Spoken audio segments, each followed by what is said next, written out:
सास बहू का प्यार। ओ मेरी प्यारी बहू, जरा मेरे हाथों में मेहंदी तो लगा दे, कल एक शादी में जाना है।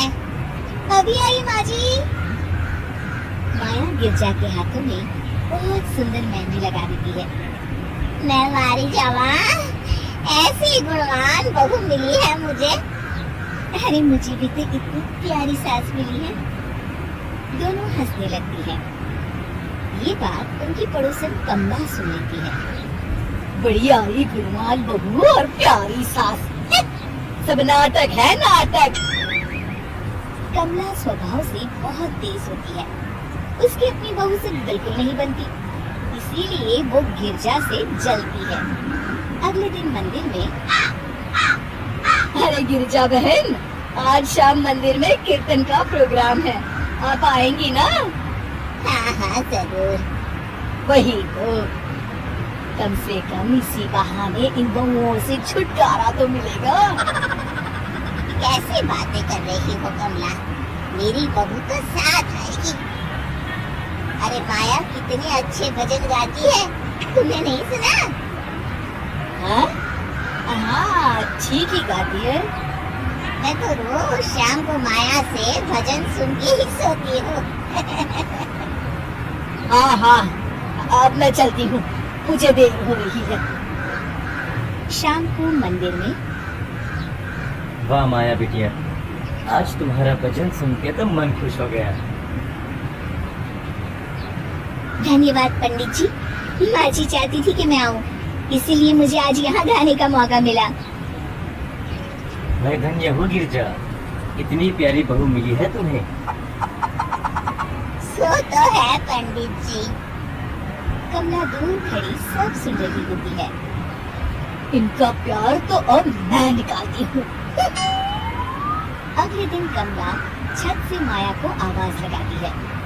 अरे माया, जी बुआ जी। जरा इधर तो आना, कुछ बताना है। अभी आई बुआ जी। क्या हुआ? माया कमला के पास जाती है। पता है, कल सुबह गिरजा मंदिर में कह रही थी कि उसकी किस्मत फूट गई जो उसे तेरे जैसी बहू मिली। अच्छा बुआ जी, किसी बात पर गुस्से में कह दिया होगा। आप तो जानती हैं, माँ जी मुझे कितना प्यार करती है। अरे वो चाहती ही नहीं थी कि तू मंदिर में आए, वो तो मेरे बहुत कहने पर तुझे लेकर आई। दरअसल बुआ जी, घर पर बहुत काम रहता है ना, इसलिए माँ जी ने सोचा होगा मैं थक जाऊंगी। देखिए ना, कल हम मंदिर से देर रात घर आए तो उन्होंने कोई काम मुझे अकेले नहीं करने दिया। खाना उन्होंने खुद बनाया। अरे ये कलमुही तो अपनी सास की बुराई करने को तैयार ही नहीं। और कुछ बुआ जी? है? नहीं, और कुछ नहीं, अब तो जा यहाँ से। अगले दिन मंदिर में, अरे ओ गिरजा, कल तेरी बहू आई थी मेरे पास। माया आई होगी, वो सबसे हंसती बोलती रहती जो है। अरे हंसना बोलना क्या, तुझे कोस रही थी। ऐसा हो ही नहीं सकता, तुझे सुनने में कोई गलती हुई होगी। कसम से गिरजा, वो कह रही थी मुझे तो मेरी सास ने नौकर समझ लिया है। दिन भर घर का काम करती रहती हूँ मैं, और मेरी सास आराम करती है। अरे ज्यादा काम से थक गई होगी तो गुस्से में कह दिया होगा। वैसे भी काम तो वो करती ही है। मुझे आराम की आदत उसी ने लगाई है। हाँ। जो भी हो, थोड़ी नकेल कस ले, बाद में ये बहुएं सास को घर से ही निकाल देती है। कैसी बातें करती है कमला। मैं तो कहूँगी तू अपनी बहू के साथ प्यार से रहा कर, इधर उधर की बातों में ज्यादा ध्यान मत दिया कर। बड़ी आई मुझे सिखाने, मैंने तो तेरी भलाई के लिए कहा था, नहीं सुनना तो जा यहाँ से। अगले दिन, क्या हुआ माँ जी? कमला बुआ जी क्या कह रही थी? तू तो जानती है कमला और उसकी बातें। हाँ, बड़ी परेशान है हमारा प्यार देखकर। अरे ना समझ है वो।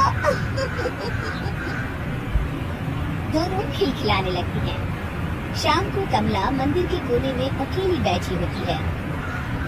क्या हुआ कमला बेटी? पंडित जी, मैं बहुत परेशान हूँ। मेरी बहू मुझे प्यार नहीं करती। वही गिरजा की बहू उस पर जान छिड़कती है। ये तो अपनी अपनी करनी है बेटा।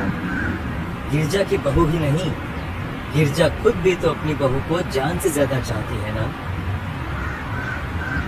सो तो है। बस बिटिया, इसी में सारा भेद छुपा है। प्यार दो तो प्यार मिलेगा ही।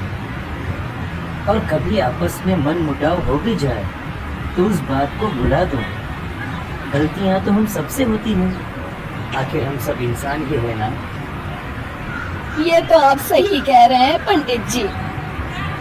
अब जाओ और दूसरों की बगिया में आग लगाने की जगह अपने बगीचे के पौधों को सींचो। जी पंडित जी। शिक्षा, दूसरों को अच्छा देख उनसे ईर्ष्या करने की जगह